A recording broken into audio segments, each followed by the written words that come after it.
Olá pessoal, aqui é o professor Cauê Pimentel e hoje nós vamos trabalhar em uma videoaula abordando a psicofarmacologia da esquizofrenia. Então a esquizofrenia deriva do termo que foi cunhado em 1908 pelo psiquiatra suíço Eugen Bleuler. A palavra ela deriva do grego, que significa quebra da mente. Existem várias definições, tratamentos e controvérsias.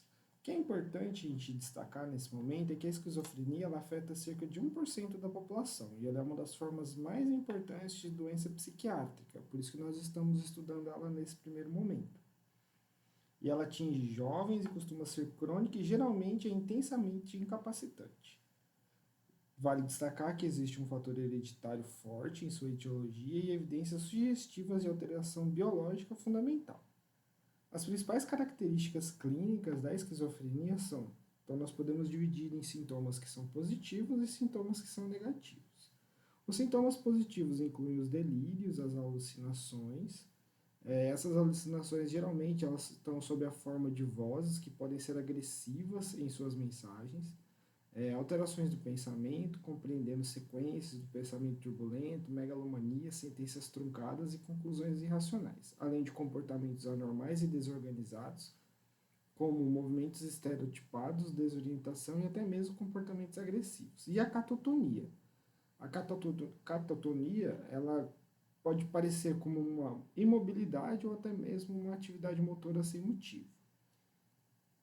Entre os sintomas negativos, nós temos como principal evidência o retraimento dos contatos sociais, o nivelamento das respostas emocionais, a anedonia, que é a incapacidade de sentir prazer, e a relutância, principalmente em realizar as tarefas diárias. Então, de certa forma, a esquizofrenia ela não é homogênea, ela tem suas múltiplas causas e apresenta uma combinação variável, desde uma predisposição genética, uma disfunção bioquímica e fatores fisiológicos associados a um estresse psicoemocional.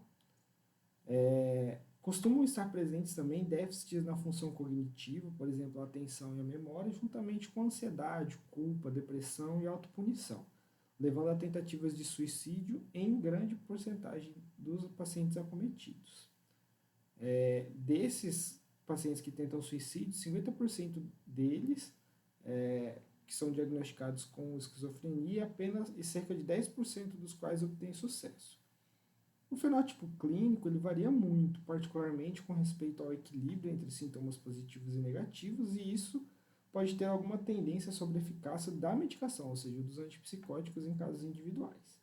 Então, a esquizofrenia ela pode apresentar-se dramaticamente, geralmente em jovens, com predomínio de características positivas, como alucinações, delírios e comportamento incontrolável, ou mais insidiosamente em pacientes com mais idade, com características negativas, como humor sem oscilação e retraimento social. Nesse caso, pode ser menos intenso que aquele que se apresenta atraindo mais atenção. E o prognóstico, em geral, ele é, nesse caso, pior. Então, a esquizofrenia ela pode seguir evolução de recidivas e remitências ou ser crônica e progressiva, particularmente em casos com início mais tardio. A esquizofrenia crônica ela costumava ser responsável pela maioria dos pacientes com permanência longa em hospitais psiquiátricos. Com a reforma psiquiátrica, isso não vem ocorrendo mais. Então, um aspecto característico da esquizofrenia é a dificuldade de atenção seletiva, enquanto o indivíduo normal rapidamente se acomoda a estímulos de natureza familiar ou sem consequências e responde somente a estímulos que sejam inesperados ou significativos, a capacidade dos esquizofrênicos de discriminar esses estímulos significativos dos poucos significativos parece comprometida. Assim, nós temos que é importante nós começarmos a caracterizar as bases neuroanatômicas e neuroquímicas da esquizofrenia. Então, nós começamos falando sobre a questão da via mesolímbica, que nos diferentes sintomas da esquizofrenia, eles parecem ser resultado do mau funcionamento de diferentes circuitos neuronais. E principalmente a via mesolímbica, que garante a projeção neural a partir da área tegmentada ventral, até o núcleo accumbens e a amígdala e hipocampo. Esses estão associados aos sintomas positivos, ao passo que os sintomas danosos, negativos e cognitivos estão associados com as alterações da via mesocortical.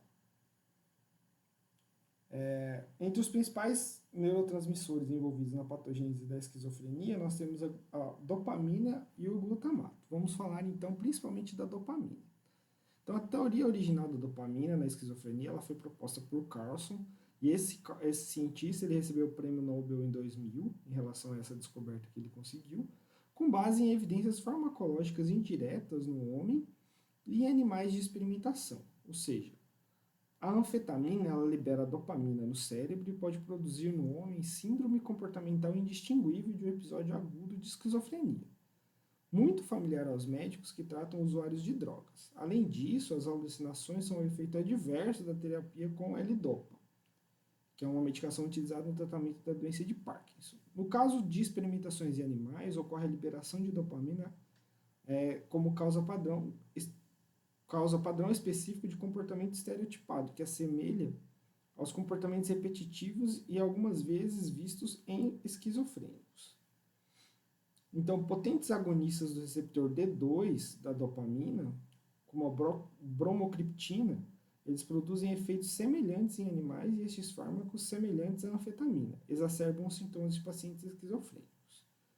Então, além disso, os antagonistas da dopamina e fármacos que bloqueiam o armazenamento de dopamina neuronal, como a reserpina, são eficazes no controle dos sintomas positivos da esquizofrenia e na prevenção das alterações de comportamento induzidas pela anfetamina.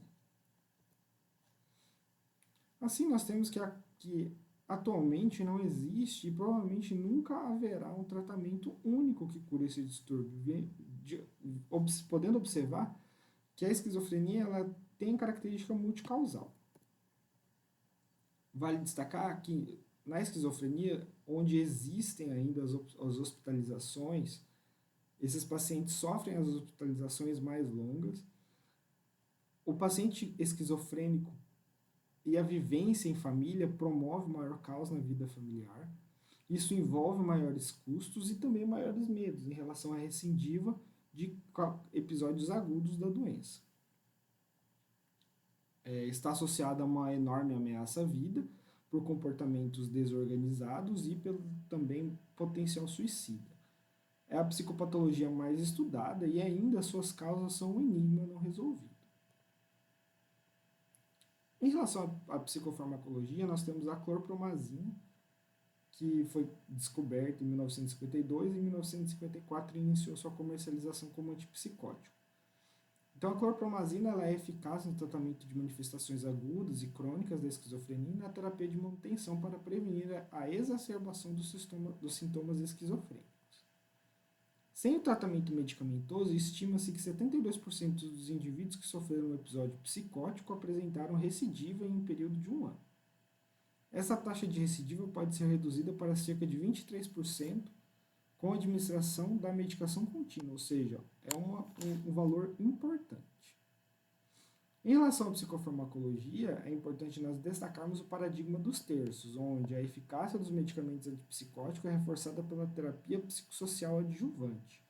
Então, é importante que haja a correlação entre psicoterapia e psicofarmacologia. Pelo fato de as manifestações psicóticas dessa doença desaparecerem com o uso de fármacos, os clientes geralmente eles são mais cooperativos com as terapias psicossociais. Então, a utilização dos fármacos ele vai permitir que amplie-se, então, a utilização e a realização das terapias psicossociais. No caso, um evento agudo que vai ocorrer com a descontinuação dessa medicação, ela pode prejudicar as terapias psicossociais, levando a episódios agudos mais graves. A orientação dos clientes e as famílias sobre a importância da espera, frequentemente por várias semanas, para determinar se o fármaco será eficaz. Isso é importante, porque isso nos faz pensar em relação ao tempo de meia-vida desse fármaco. Lembra que nós discutimos em sala? Então, o tempo de meia-vida para esse fármaco alcançar o quê? O pico de ação. O pico de ação. Então, o pico de ação ele vai ser alcançado não imediatamente, mas ele vai precisar de um período maior. Então, os psicofármacos para o tratamento da esquizofrenia eles vão ser classificados em dois tipos, os típicos e os atípicos. Os típicos são antipsicóticos convencionais de primeira geração e os atípicos são antipsicóticos mais recentes ou mais novos, basicamente. Então, vamos falar individualmente de cada um deles. Então, aqui nós temos os típicos. Os típicos nós temos a clorpromazina, a flufenazina, o haloperidol, que é um dos mais comuns, e a loxapina. Em relação aos atípicos de segunda geração ou mais recentes, nós temos a clozapina, a olanzapina, a quetiapina e a risperidona. Como agem, então, esses psicofármacos? Os psicofármacos típicos, eles funcionam bloqueando os receptores pós-sinápticos da dopamina nos gânglios basais, hipotálamo, sistema límbico e tronco cerebral e medula. Eles também demonstram afinidade variada a receptores colinérgicos e alfa-1 adrenérgicos e também aos histamínicos. Os efeitos antipsicóticos também podem ser relacionados à inibição da transmissão mediada pela dopamina dos impulsos neurais das sinapses. Aqui eu vale lembrar que, como eles atuam em receptores histamínicos, existe uma associação medicamentosa muito comum que ocorre entre os antipsicóticos típicos e a utilização de antihistamínicos. Entre os antihistamínicos, como destaque, nós temos a prometazina. Então, a prometazina, ela está presente. Ela está presente em decorrência do quê? De promover um maior relaxamento e acalmar esse paciente, deixando ele mais tranquilo. Já os antipsicóticos atípicos, eles são antagonistas mais fracos dos receptores da dopamina do que os antipsicóticos convencionais, mas eles são antagonistas mais potentes dos receptores da serotonina, do tipo da 5-hidroxitriptiamina e do tipo 2A. Eles também exibem o antagonismo para receptores colinérgicos, histamínicos e adrenérgicos. Ou seja, a gente está vendo que eles são antagonistas, vão impedir a ação. Certo? Eles também exibem o antagonismo, ou seja, vão impedir a ação dos receptores colinérgicos, histamínicos e adrenérgicos.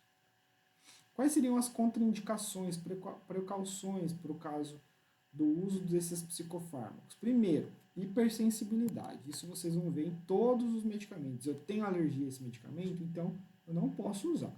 Segundo, esse medicamento causa depressão no sistema nervoso central, sonolência extrema, prostração, dificuldade em manter a atividade de vida diária. Terceiro, insuficiência renal e insuficiência hepática, ou seja, metabolização. Então, nós temos via hepática associada à etapa de biotransformação. E nós temos a via renal associada à via de excreção.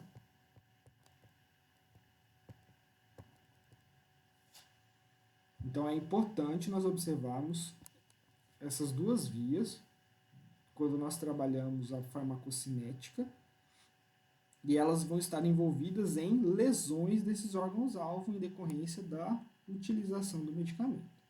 Nós temos então os transtornos convulsivos, mal controlados, e no caso de pacientes idosos pode exacerbar ou adiantar a demência.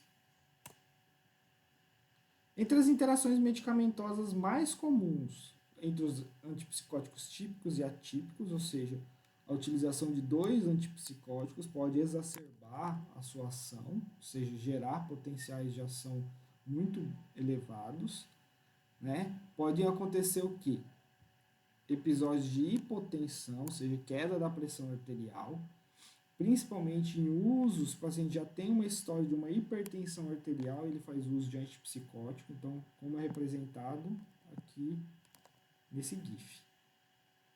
O paciente pode apresentar uma depressão do sistema nervoso central, e isso pode gerar, como eu havia falado anteriormente, maior sonolência, maior prostração, maior dificuldade de manter as suas atividades de vida diária. Na combinação entre aldol e carbamazepina ocorre o aumento sérico da carbamazepina, então essa amplia a sua ação.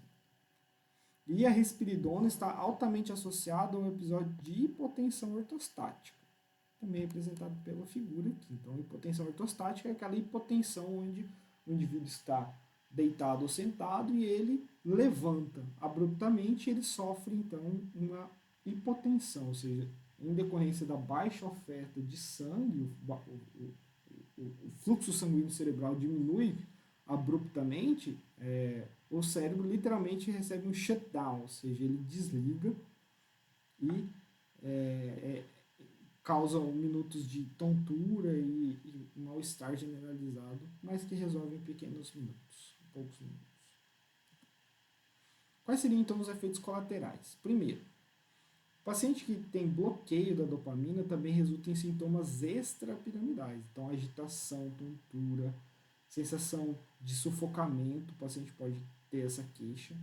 Elevação do hormônio da prolactina, então a prolactina é um hormônio principalmente utilizado no desenvolvimento e no estímulo à produção e na ejeção do leite materno.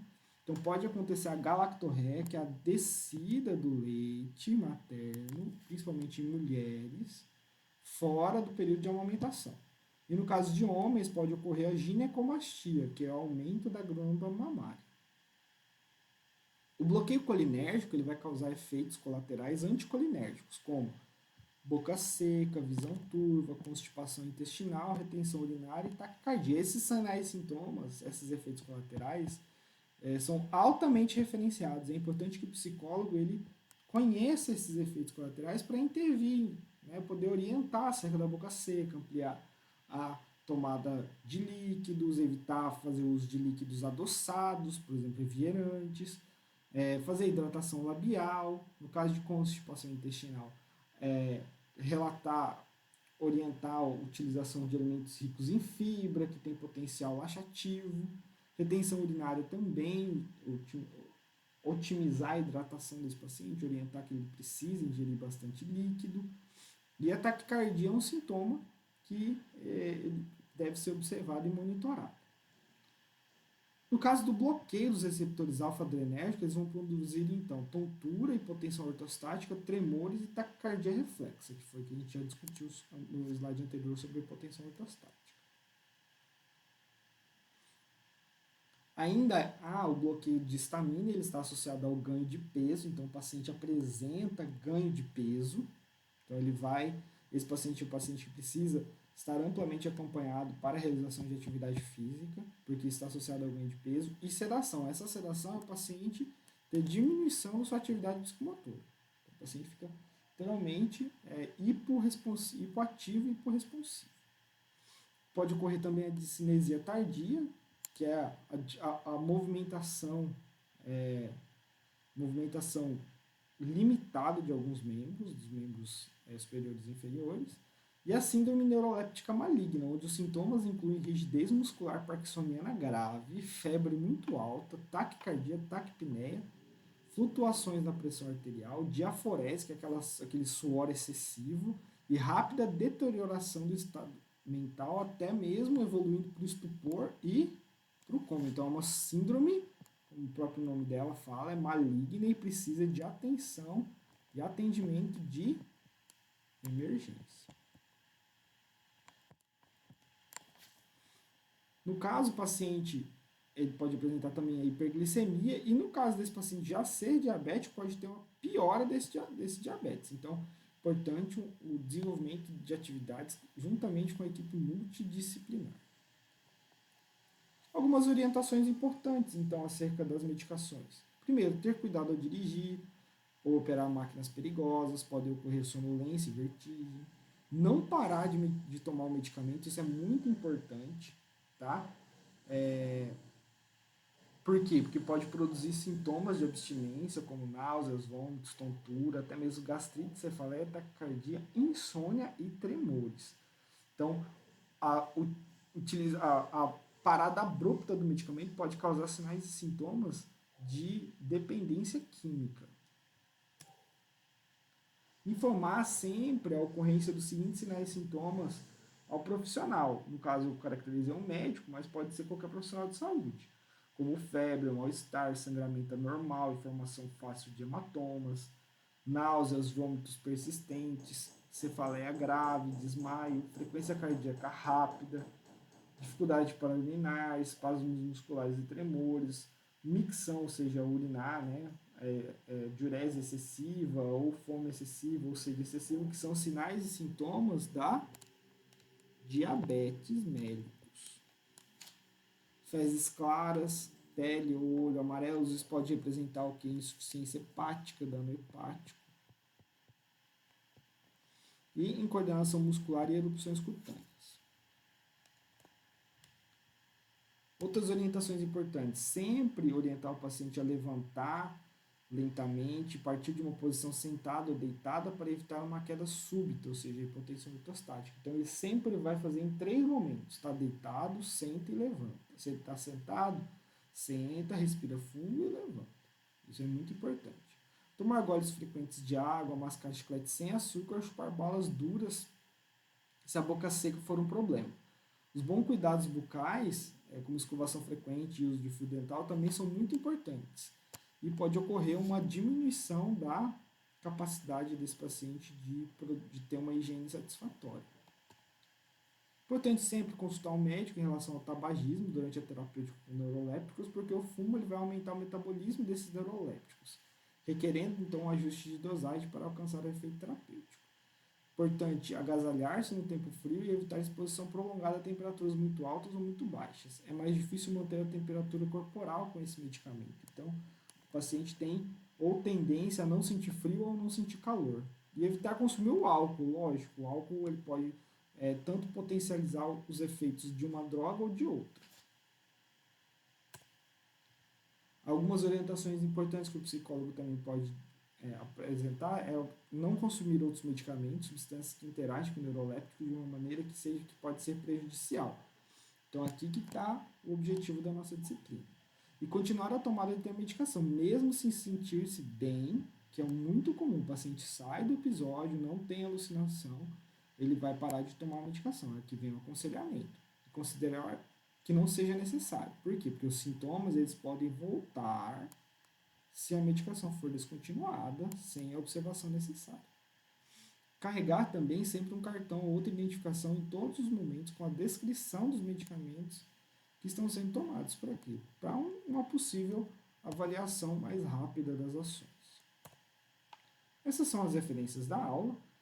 Espero ter ajudado. Em um segundo momento, inseridos em sala de aula, nós vamos trabalhar esse conteúdo com um pouco mais de profundidade. Coloco à minha disposição. Quem tiver alguma necessidade pode entrar em contato pelo portal do aluno.